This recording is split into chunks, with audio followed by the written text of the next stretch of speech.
Hi, I'm Maria Theoharis or Velo Sews on social media. Welcome back to Sew 50 podcast on Sew Organised Style. You're listening to the Top 20 Countdown series. So very different bodies. So it's lovely. I often have the patterns. In fact, one we did a couple of weeks ago, she hasn't even finished grading that pattern, and I already have two versions of it. This episode where we meet Sue Stoney is number 12 in the Top 20 Countdown.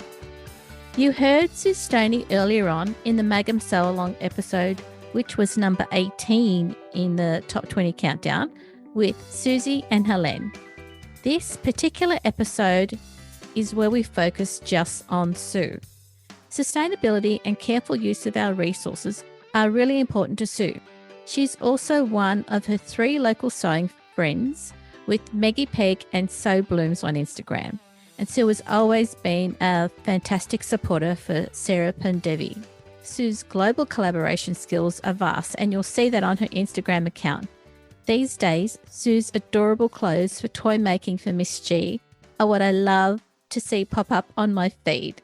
Are you ready to head into Sue's first podcast? Grab a cuppa and listen with us.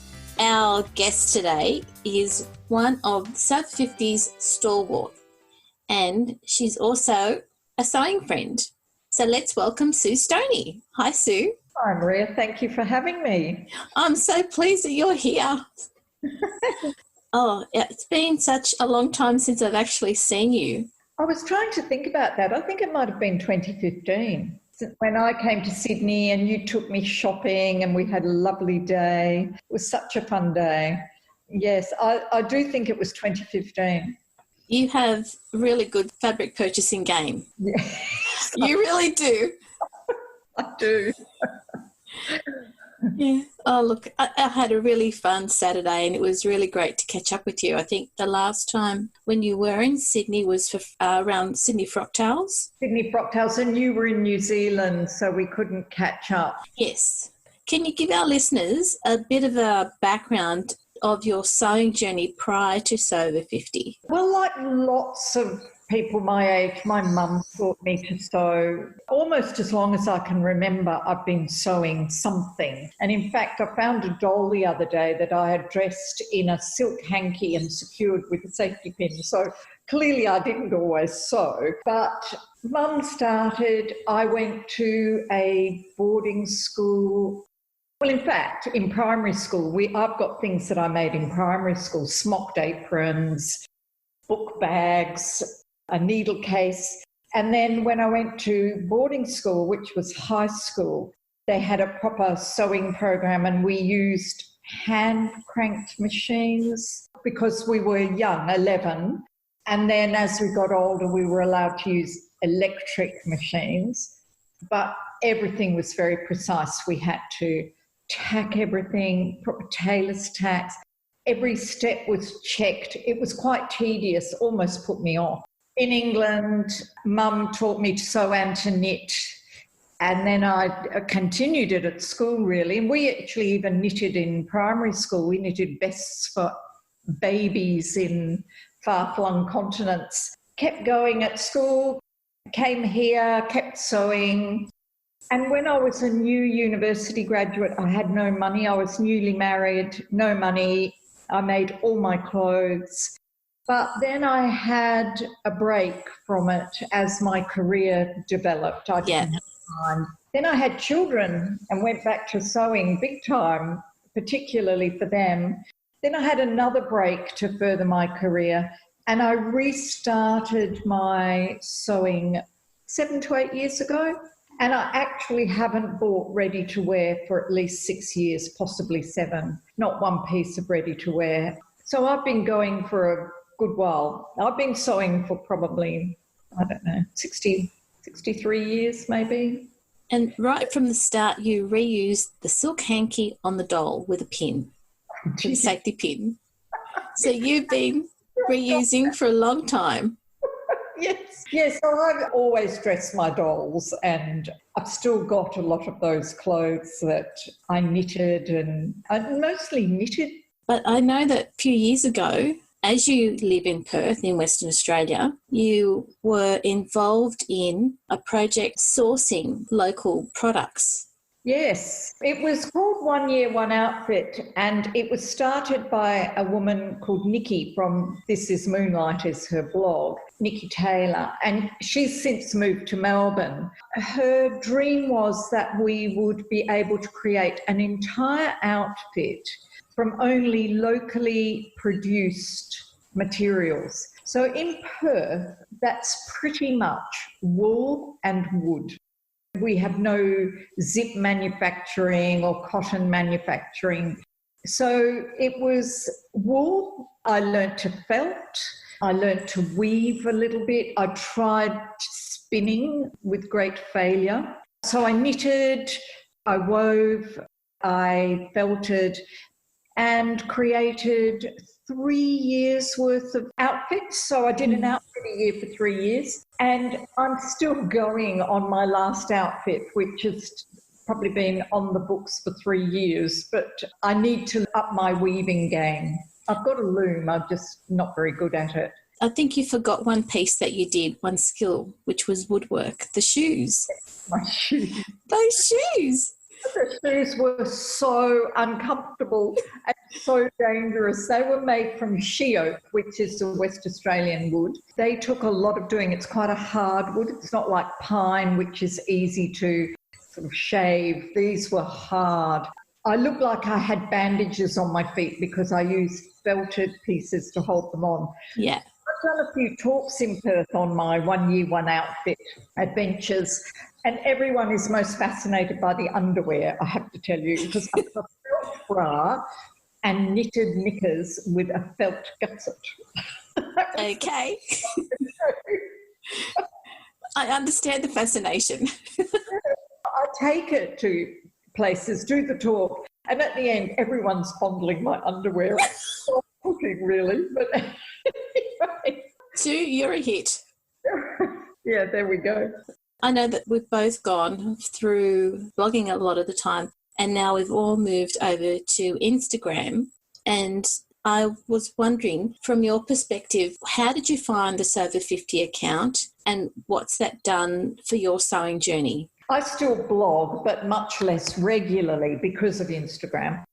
I found the Sew Over 50 account because I was trying to think about this. I already followed Judith. Yes. And she invited me to the Sew Over 50 account. So I feel as though I've been there almost from day one. Not day one, but pretty close to. The Instagram has increased my group of friends, if you like. If I think about the Sew Over 50 account, it's a community of practice. So this takes me back to my work. That was one of the things I used to research. So it's a group of people who spontaneously come together with a common goal, common interest. They trust each other, they support each other, and that's the thing with Sew Over 50. It's all about support. You never do anything nasty. We share our knowledge and our practice. It's a learning community, it's a teaching community, and it's a sharing community because we share our practice. There's a collective intelligence, which I think is lovely. It is. And it's definitely an educational group. I think there'd be almost nobody in the group who wouldn't say they hadn't learnt something from being in Sew Over 50. I think the only thing that surprises me is when I see the newly minted members, the ones who are excited because it's their 50th birthday. I think how young you are at 50. There is definitely that youthful side to Sew Over 50. So, yes, I've enjoyed Sew Over 50 enormously. So I know that you and I both do a bit of travel. And so would you like to let us know, in your travels, if you've met any Sew Over 50 people? I have met so many. I almost don't know where to start. Sandy, Sunny Days, she came to Perth, so I met her in Perth. But last year, Mark and I did a big trip around the UK, and, well, it was just delightful. We met Judith, And Judith and her husband, in fact, invited us to stay with them in Edinburgh. And which is, where does that happen? It was just the most amazing time. So their generosity and hospitality will always remain with us. I've actually been putting up posts of all the other people I've met. I met Janet from So Dalriada in Scotland as well. I met Ali from Robin's Nest 1926. Got to remember all these tags. And Kim the Material Lady. We've been trying to catch up every time I went to the UK, so it was lovely to meet her. Yep. And so Andrew, who was loved by all of us, I met him in London. And then also last year, we went to the States because our son lives there, and I was able to catch up with Helene from H Portmanteau. Yes. And I think I've seen her 4 years in a row. This will be the first year I haven't seen her. So she would either come to New York or we would go to Montreal. So last year we went to Montreal. And I also met, Be Still My Beating Heart, Blanca from Black and Blanc. Yes, so she lives out of New York and she came in to see me. And this year we were supposed to be going to Spain and I was going to meet sewing in Spain, Suzy, but I don't think that'll happen this year. But truly, I've missed out so many people. I have met so many people on my travels. It's just been wonderful. So that was just last year. I also met Serendipity, Alex, in London, which was gorgeous. And I did try to catch up with Susan Young, but we just couldn't make it work. It's really difficult because my son came from New York to London and I've got a stepdaughter that lives in London, so I had to spend time with them. But it's just been wonderful meeting all these people I never would have met. I have friends all over the world. Well, the other thing too is I was having a look at the messages that we were sending each other on my personal account, and I think we just missed each other last year when you were in the UK and I was in the UK.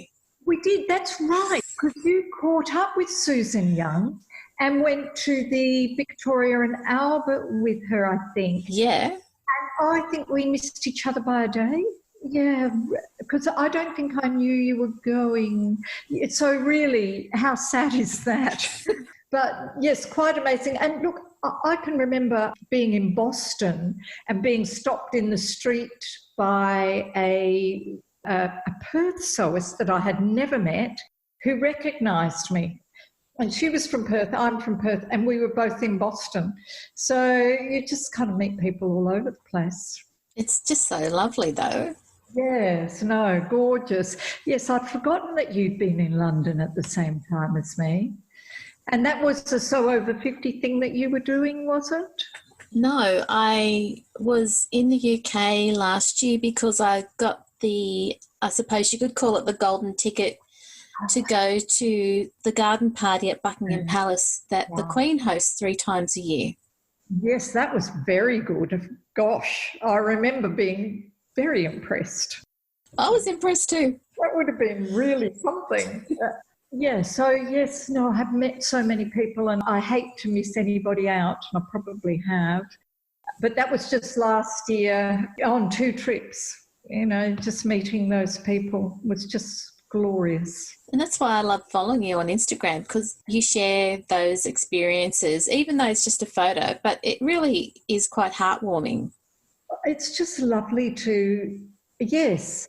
Well, I sort of like to acknowledge again, I showed some of them during May because it was a year since we'd met, and it was just lovely to think about, this time last year we were there and we were having a cup of tea and a laugh, and now here we are not able to meet for a while. So that's why I showed last year's meetups. It was very good that you did that. There's more to come. I will be showing all of this last week. Brilliant. Did you think that when the Sew Over 50 account started that it was going to become what it is today? I don't think anybody could really have foreseen. Perhaps the speed of the growth is the thing that has stunned me. I think you would think that over time it would gather some momentum. But it really took off, didn't it? And my hat comes off to Judith, Sandy and Susan for the work that they must have put in to making it so successful, because a community of practice takes an enormous amount of work to sustain, and they could probably leave us all to our own devices, but I think it's their input that keeps the momentum growing, there's always a little teachable moment that they use. We're always learning something new. They're full of encouragement and support for everyone. It is just the most amazing. I wish I was still teaching, because I would talk about that. I used to teach communities of practice at doctoral level, and they were always a failure. And it would just be nice now to show one that is a success. It's a living example, and it's people who have their heart in what they're doing. Absolutely. Yeah. And it's no money is made, so it's not commercialised in any way. And I think that's the other thing about it, the fact that nobody is trying to make money from it, which does annoy people when that happens. It is just the most amazing community, and I'm so pleased I'm part of it. And they don't kick you out when you turn 60. Well, that's good to know. I have to bear that in mind. No. Oh, look, I've learnt so much from Sandy when it comes to Instagram, and she's been really patient with me as I've been learning. And, the posts that she puts up, or that they put up, that give us the knowledge on how to use social media, and in this case Instagram, is really useful, and it keeps us together. Those posts are a lot of work, and we have to acknowledge how much work it takes to do those posts. Just the way they think about what we need. Sometimes I know what they're talking about already. Other times there's always something you can learn from it. But other times I think, I didn't know that. And it's just really good, the amount of work they've put in, all of them. And I have to talk to them. And their guest editors too, who I won't name, but there's lots of them. I mean, I've seen Sandy in action when I went to Frocktails last year in Brisbane, and she was everywhere. Yeah. And she was on top of it all and getting us all together, making sure that we were all in the photo, and making sure that there were people who should have been in the photo. Like, it was just, she's just got so much energy, and the whole team has so much energy. So, they're quite driven, but as I said, it's an enormous job, and they're doing it because they love it. And because of that, we all love it too. The Sew Over 50 group is a very special sewing group, I think. From what I've seen in the last 6 months, because we've all gone through managing our lives with this pandemic, just how supportive the group has been. It's truly amazing. And when people fall off the radar for a few days, I know that they all get contacted by a concerned follower saying, "Are you all right? Is everything okay?" Because they report that that's what's happened. And I've done it myself. I've DM'd somebody to say, "I haven't heard from you for a while. Is everything okay?" And isn't that just the most wonderful thing about the whole group? It is. It's the sort of loveliness that never gets reported in the press, but hey, we're the ones who are benefiting. Absolutely. And to anybody who's over 50 and not in the group as a sewist, they don't know what they're missing, really. And so what's your advice to people who are thinking of following this Over 50 account? I wouldn't hesitate. Yeah. Even if you follow it for a while and just see how the land lays. But truly, all the little challenges they have, the competitions they have, the sort of the spontaneous fun that you have doing some of them, it's just marvellous. And it is spontaneous, and it's quite uplifting. Yes, it is a way of seeing people spontaneously come together. And whether you join in or not, doesn't matter. It's watching it happen.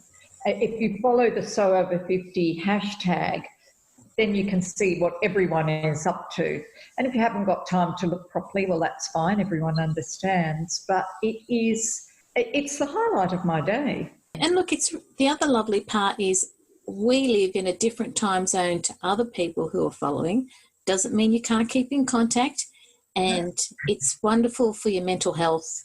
Actually, I sew too much and I have too many clothes, and I'm the first to admit it. For me, it's a way of maintaining my sanity. I am never bored. I am never lonely, ever. I know that any morning if I got up and I thought, oh, I've got nothing to do today, I could drift into my sewing room and do something. There is no day when I don't feel like getting out of bed. There are lots of people who are retired sort of retire to the armchair, which I think is a terrible shame. And really, over 50 is the best time of your life. For many people, their children have become independent or on the way to.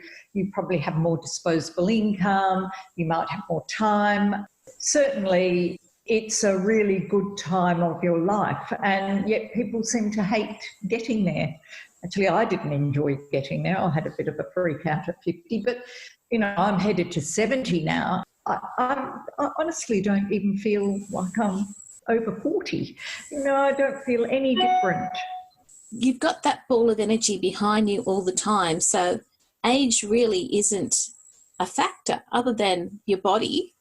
Age is only important when you're a cheese, isn't that what they say? Or a red wine. Sorry, I've gone off on a tangent. Or a tree. The only other thing I would say about us are over 50, and it's not a negative, but it does make me think sometimes they are a big bunch of enablers, are they not?